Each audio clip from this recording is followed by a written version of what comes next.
આ સમાજના અંદર જ્ઞાનને પ્રાપ્ત કરેલા લોકો છે, ડિગ્રીને પ્રાપ્ત કરેલા લોકો છે, પોતપોતાના વ્યવસાયમાં કોઈ લોયર બની ગયું, કોઈ ડોક્ટર બની ગયું, કોઈ આર્કિટેક્ટ બની ગયું, કોઈ એન્જિનિયર બની ગયું, કોઈ સાયન્ટિસ્ટ બની ગયું, કોઈ ધર્મગુરુ બની ગયા. પોતપોતાના ક્ષેત્રમાં જે વ્યક્તિ ક્યાંક કંઈક ઉત્તીર્ણ અવસ્થાને પ્રાપ્ત થઈ ગયા, ગ્રેજ્યુએટ થઈ ગયા, જ્ઞાનને પ્રાપ્ત કરી લીધું, આવા જે સમાજના લોકો છે એ જ્ઞાન આપશે, પણ પોતાના એ પ્રોફેશનના અંદર એ જ્ઞાન આપવાના સાથે સાથે ક્યાંક એ પ્રજાનું લોહી ચૂસી લેશે, ક્યાંક એ પ્રજાને ખોટું માર્ગદર્શન પણ આપી શકશે, ક્યાંક એ પ્રજાનું અહિત પણ કરી નાખશે, ક્યાંક પોતાના સ્વાર્થ માટે એ પ્રજાનો ઉપયોગ પણ કરી નાખશે. આવા લોકો જ્યારે તમને આ સમાજમાં અને ક્ષેત્રમાં જોવા મળે, સમજવું આ કલયુગ આવી ગયું છે. ઘણી બધી વાર આપણે એવું સાંભળતા હોઈએ છીએ કે ખોટા હાર્ટના ઓપરેશનો ડોક્ટરો કરી નાખતા હોય છે. સીડીઓ તમને બતાડે, વિડીયોઝ બતાડે, તમને આવું થયું છે, અને પછી ખોટા ઓપરેશન કેવલ પૈસાને પડાવવા માટે તમારા છાતીને ચીરી નાખતા હોય. આ પ્રકારની પ્રવૃત્તિને, આ પ્રકારની પ્રકૃતિ આજ ઘોર કલયુગની નિશાની. એ ડોક્ટર બનશે, પરંતુ એનું હિત એનું પેશન્ટ નહીં હોય. એનું હિત કેવલ એ પેશન્ટમાંથી મને પૈસા કેમ મળે, એની સારવાર હું સારી રીતે કરી શકું, એ ભાવ કદાચ ઘટી જશે, પણ વધારે આ એડમિટ દિવસો સુધી રહે તો વધારે લાભ પ્રાપ્ત થાય. લોયરોએ ઘણા આજકાલ કેસો લાંબા છે. લોયર પાછા અંદર મનમેળ કરી નાખ્યા, આપણે ડેટો પાડ્યા કરવી, કેસો ચલાવ્યા કરવા. હાલ સંધિત નહીં થવા, કેમ કે કેસ જલ્દી પતે તો પછી આપણને હિયરિંગના પૈસા ઓછા મળે. Do maximum hearing, do maximum hearing તો કેસ લાંબો ચાલે એટલે પૈસા મળ્યા કરે.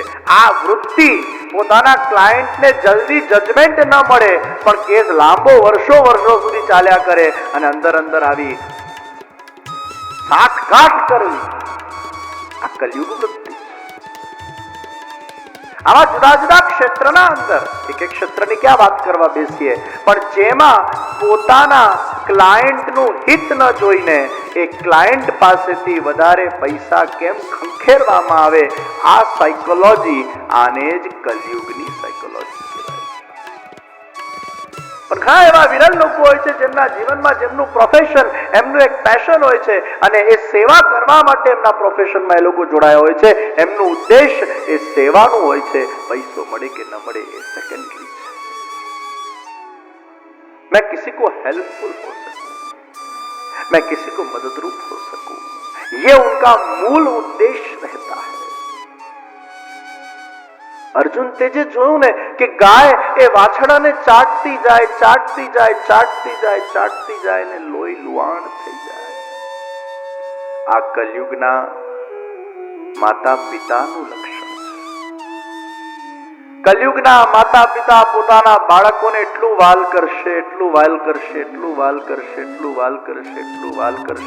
કે વાલ કરતા વિવેક શૂન્ય બની જશે. એ બાળકોની અકારણ ઈચ્છાઓને પૂરી કર્યા કરશે, અને એ બાળકો પછી મોટા થઈને જિદ્દી બની જશે, અને એમને એમનું હિત ખબર નહીં રહે, કારણ કે માતા પિતાનું એમને માર્ગદર્શન પ્રાપ્ત ન થયું હોય. એ વાલમાં એ ક્યાંક છોકરાઓ એ પોતાનું આખું બાળપણ, એમની યુવાની એ આખી નષ્ટ કરી દેતા હોય છે. એમને કોઈ જ્ઞાન પ્રાપ્ત થયું નથી હોતું, અને એમને એ માતા પિતા પોતાના વહાલ દ્વારા પોતાના છોકરાઓનું આડકતરી રીતે નુકસાન કરી નાખતા હોય છે. અને આવી વૃત્તિ એ જ કલયુગની વૃત્તિ થઈ છે. बालक जानता नहीं उसका हित किसमें है, लेकिन माँ और पिता तो जानते हैं कि इसका हित किसमें है. तो कलयुगમાં અતિશય વહાલના કારણે છોકરાઓ બગડી જશે.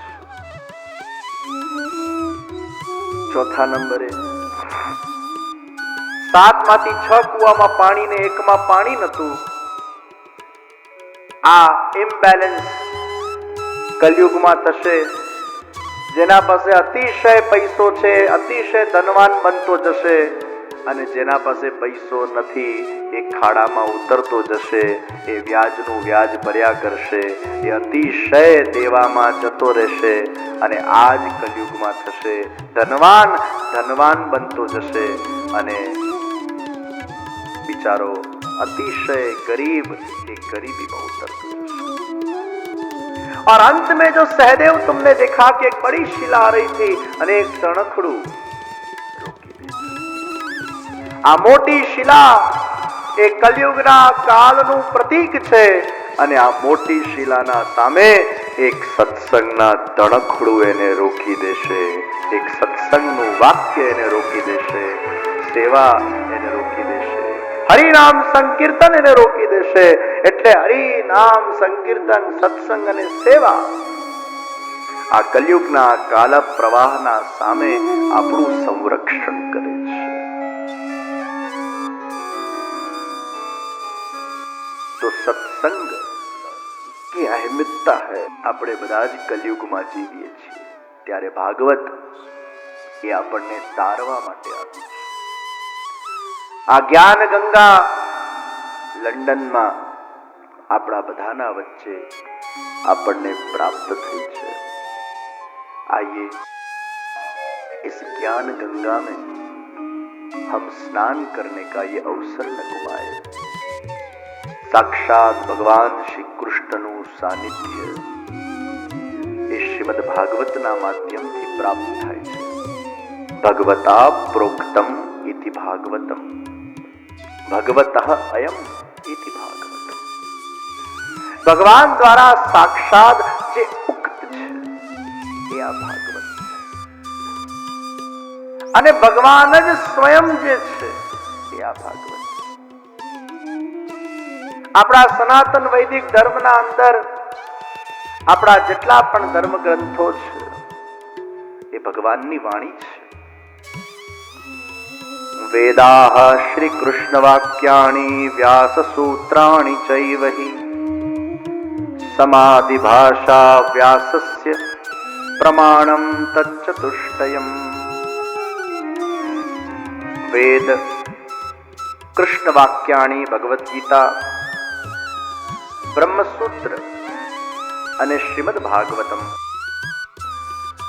આ ચાર મુખ્ય પ્રમાણ ગ્રંથો સનાતન હિન્દુ વૈદિક ધર્મના અંદર સ્વીકારવામાં આવ્યા. મહાપ્રભુજીએ આ ચાર પ્રમાણ ગ્રંથોને બહુ સુંદર પોતાની જોવાની એક દૃષ્ટિ આપી. વેદના જે અસ્પષ્ટ વિષયો છે એ ભગવદ ગીતાના માધ્યમથી દૂર થાય છે. ભગવદ ગીતામાં અગર કઈ સંશય હોય તો એ વ્યાસ સૂત્રોથી દૂર થાય છે, અને વ્યાસ સૂત્રોમાં કોઈ સંશય હોય તો શ્રીમદ ભાગવતથી એ દૂર થાય છે. તો શ્રીમદ ભાગવતજી એ અંતિમ શ્રી વેદવ્યાસજીની અદ્ભુત અલૌકિક રચના કે જે રચનાના માધ્યમથી વેદવ્યાસજીને પણ પરમ સંતોષનો અનુભવ થયો છે. અને શ્રીમદ ભાગવતમાં બધા જ પુરાણો આવી જાય. શ્રીમદ ભાગવતમ પુરાણ તિલકમ યત વૈષ્ણવાનામ ધનમ. આ વૈષ્ણવોનું ધન છે, આ પુરાણ તિલક છે. આમાં બધા જ પુરાણો આવી જાય છે. એનો સાર એ શ્રીમદ ભાગવત છે. તો ચોથો પ્રમાણ ગ્રંથ છે અને એને શ્રવણ કરવું એક જીવનનું દિવ્ય સૌભાગ્ય છે. શ્રીમદ ભાગવતજી સાથે ચાર અવતારો જોડાયેલા છે. સૌથી પહેલા ભગવાન વેદવ્યાસજી જે ભગવાનના જ્ઞાન કલાના અવતાર છે. નમોસ્તુતે વ્યાસ વિશાલ બુદ્ધિ, વિશાલ બુદ્ધિ વાળા છે. મનુષ્યની અજ્ઞાનતાના કારણે મનુષ્યની બુદ્ધિ એ સંકીર્ણ બુદ્ધિ છે, નેરો માઇન્ડેડનેસ જે આપણે કહેતા હોઈએ છીએ. પણ જેમ જેમ તમે જ્ઞાનાપન્ન થતા જાઓ છો તેમ તેમ તમારી બુદ્ધિ એ બ્રોડ માઇન્ડ થતી જાય છે. અને એટલે જ બ્રોડ માઇન્ડેડ લોકો એ નાનું નાનું વિચારે નહીં, બ્રોડ માઇન્ડેડ લોકો એ મોટું વિચાર કરે. નેરો માઇન્ડેડ લોકોમાં લેટ ગો, કોમ્પ્રોમાઇઝ અને સેક્રિફાઈસ ન હોય. બ્રોડ માઇન્ડેડ લોકોમાં લેટ ગો, કોમ્પ્રોમાઇઝ અને સેક્રિફાઈસ. જેમ જેમ જ્ઞાનાપન્ન વ્યક્તિ થતો જાય તેમ તેમ બ્રોડ માઇન્ડ, વિશાલ બુદ્ધિ. તો ભગવાન વેદવ્યાસજી એ પહેલું અવતાર. શ્રીમદ ભાગવત સાથે જોડાયેલા બીજા અવતાર એ નારદજી છે. બ્રહ્માજી પાસેથી એ ચતુશ્લોકી ભાગવતને પ્રાપ્ત કરીને ભગવાન વેદવ્યાસજીને જેમને એ ભાગવતનું બીજ પ્રદાન કર્યું અને પછી સમાધિ ભાષામાં એ વ્યાસજીને શ્રીમદ ભાગવત ના દિવ્ય લીલાઓ જે સ્ફુરાયમાન થઈ એનું બીજ આપનાર એ નારદજી છે. અને નારદજીએ જ વ્યાસજીને પ્રેરણા આપી. વ્યાસજીના શોકને દૂર કરનાર એ નારદજી સ્વયં છે. તો ભાગવત સાથેના બીજા અવતાર એ નારદજી છે. શ્રીમદ ભાગવતજી સાથેના ત્રીજા અવતાર જોડાયેલા એ ભગવાન શુકદેવજી મહારાજ.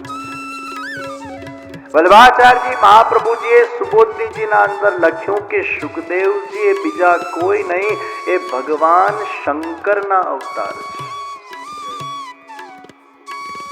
वैष्णवानाम यथा शंभु, वो शंकर के अवतार है. અને શ્રીમદ ભાગવતજી સાથે ચોથા જોડાયેલા અવતાર એ બીજા કોઈ નહીં, આપણા આદિ ગુરુ જગત ગુરુ શ્રી વલ્લભાચાર્યજી મહાપ્રભુજી છે કે જેમનું પ્રાગટ્ય એ શ્રીમદ ભાગવતના ગૂઢાર્થોને પ્રગટ કરવા માટે થયું છે. શ્રી ભાગવત ગૂઢાર્થ પ્રકાશન પરાયણ, ભાગવતના ગૂઢાર્થોને પ્રકાશિત કરવા માટે આચાર્ય ચરણ પ્રગટ થયા છે. અને મહાપ્રભુજીએ પોતે જ સુબોધનીજીના અંદર ડિંડિંગોશ કર્યો. આ એમના પોતાના શબ્દો છે.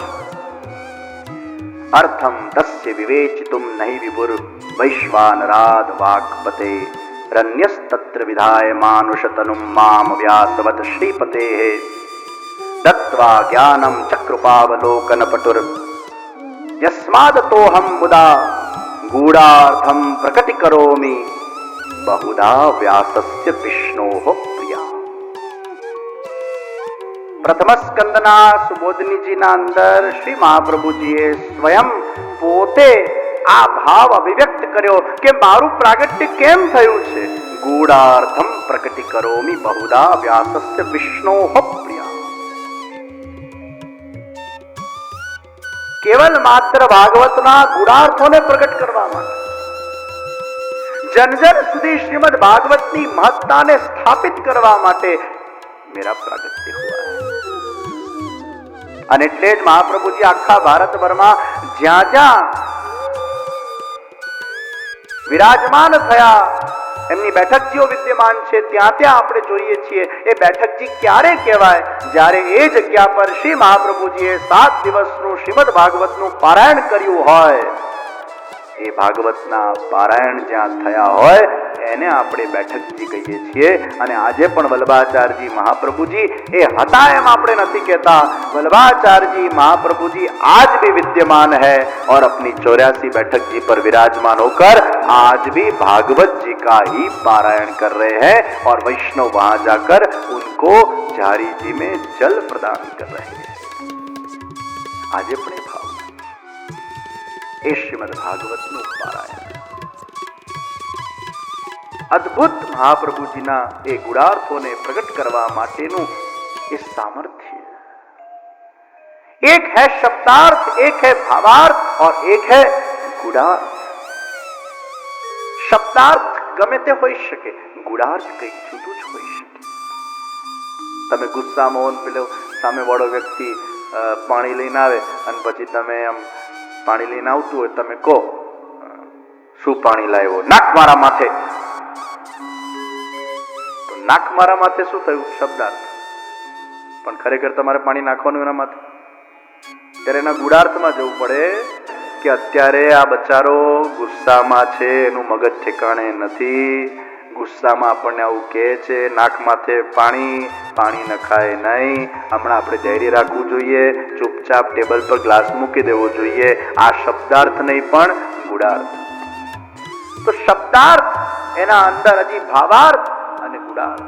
ગુડાર્થમ પ્રકટીકરોમિ બહુધા વ્યાસસ્ત વિષ્ણો પ્રિયા અર્થમ તસ્ય વિવેચિતમ નૈ વિભુર વૈશ્વાનરાત વાક્યતે. તો ચોથો અવતાર એ જગતગુરુ શ્રીમદ વલ્લભાચાર્યજી મહાપ્રભુજીનો અવતાર છે. આ 4 અવતારો એ સવિશેષ श्रीमद भागवत जी साथे जोड़ा। हीरा खुद नहीं कहता उसका मूल्य क्या है, लेकिन अन्य बताता है हीरे का मूल्य क्या है. भागवतजी પોતાનું મૂલ્ય પોતે ન કહે, પણ પદ્મ પુરાણ અંતર્ગત જે શ્રીમદ ભાગવતનું દિવ્ય મહાત્મ્ય બતાડવામાં આવ્યું